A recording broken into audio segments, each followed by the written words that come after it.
श्रीमन्नारायण नारायण हरि हरि ओम। श्रीमन्नारायण नारायण हरि हरि ओम। श्रीमन्नारायण नारायण हरि हरि ओम। श्रीमन्नारायण नारायण हरि हरि ओम। तो अब युधिष्ठिर राजा बोल रहे हैं, हे नारद जी, आपने मुझे जो सुनाया, अब मेरी जिज्ञासा ये है कि मुझे वर्णों, आश्रमों, सदाचार के साथ धर्म का ज्ञान बताओ। कारण कि धर्म ही ज्ञान से भगवान का प्रेम और भगवान की प्राप्ति होती है। तो बता रहे हैं नारद जी, धर्म के 30 लक्षण हैं। युधिष्ठिर के वचन को सुन करके नारद जी बहुत प्रसन्न हो गए। कहा, हे पृथ्वीपति, हे राजन, आपका प्रश्न उत्तम है। धर्म का कारण जानने के लिए ऐसा ही प्रश्न भगवान नारायण से किया था। जो बद्रिकाश्रम जब मैं तप कर रहा था, धर्म के विषय में जो ज्ञान भगवान ने मुझे दिया था वही मैं आपको बता रहा हूँ।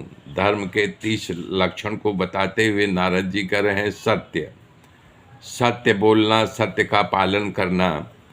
फिर बोल रहे हैं कि प्राणी मात्र पर दया रखना, दया बोलते हैं, दूसरा को दया कर रहे हैं। धर्म में आता तपस्या, परमात्मा की प्राप्ति के लिए तप करना, दुख हो, सुख हो, मान हो, हानि हो, भूख हो, प्यास हो, तपस्या करना। शौच, अंदर बाहर से पवित्र रहना। तितिक्षा मतलब होता है सहनशील बनना। ये नहीं कि कोई कुछ बोल दिया तो उग्र बन गए और वो कटाक्ष करने लगे, ये करने लगे। तितिक्षा को, उसको सहन करने की शक्ति रखनी चाहिए। फिर बोल रहे हैं क्षम, उचित समय पर अनुचित का विचार करके, उचित अनुचित का विचार करके तब उसको बोलना चाहिए।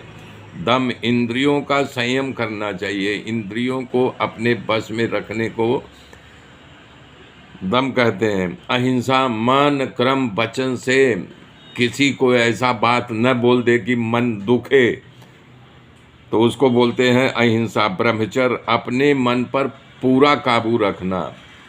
पूरी इंद्रियों को अपने काबू में रखने को ही ब्रह्मचर्य कहा जाता है। दान, दान थोड़ा जो कुछ आपके पास है उसमें से कुछ न कुछ दान देने की प्रवृत्ति बनाए रखना, दूसरों की मदद करना, ये दान की क्रिया में आता है। स्वाध्याय, अपना नित्य कर्म कभी नहीं छोड़ना, रोज, तो उसको बोलते हैं अहिंसा। ब्रह्मचर्य, अपने मन पर पूरा काबू रखना। पूरी इंद्रियों को अपने काबू में रखने को ही ब्रह्मचर्य कहा जाता है। दान, दान थोड़ा जो कुछ आपके पास है उसमें से कुछ न कुछ दान देने की प्रवृत्ति बनाए रखना, दूसरों की मदद करना, ये दान की क्रिया में आता है। स्वाध्याय, अपना नित्य कर्म कभी नहीं छोड़ना, रोज करना, रोज करना, उसे स्वाध्याय बोलते हैं। आर्जव, जीवन को सरल रखना। संतोष, ईश्वर की जो इच्छा जो मिले उसी में संतोष करना। ज़्यादा मिला, कम मिला, नहीं मिला, वो संतोष रखना। महत् सेवा, आत्मज्ञानी पुरुषों की सेवा करने को महत् सेवा कहते हैं। ये नहीं आत्मज्ञानी पुरुष आ गया तो अपना अहंकार दिखाने के लिए उसकी सेवा से विमुख हो जाओ। निमित्ति, धीरे धीरे, ये जो अति प्रवृत्ति से निमित्ति की ओर जाना, जैसे ये करना है, वो करना है, धीरे धीरे धीरे धीरे इन संकल्प विकल्पों से दूर होना। मौन, बिना मतलब का नहीं बोलना चाहिए, उसे मौन कहते हैं। आत्मचिंतन, मैं कौन हूँ, इसका सतत प्रयास करने को मौन कहते हैं। करुणा, किसी के ऊपर दया रखना, इसको करुणा कहते हैं। समदर्शी, सभी की प्राणियों की आत्मा एक है, सब में एक भाव देखना, वो समदर्शी होता है।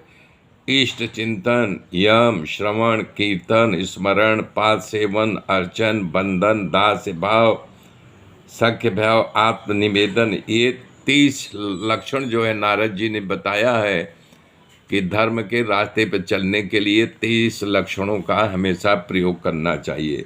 हे राजन, ये 30 प्रकार का आचरण मानव के परम कर्तव्य हैं और इनके पालन में परमात्मा सदैव प्रसन्न रहते हैं। मेरे मित्रों, मेरे साथ बने रहिए, आगे की गाथा कल सुनाऊंगा। मैं 3 दिन के लिए अति व्यस्त था, हमारी शूटिंग चल रही थी, इसलिए आपकी सेवा नहीं कर पाया, मुझे क्षमा करना। जय श्री राम, जय श्री राम।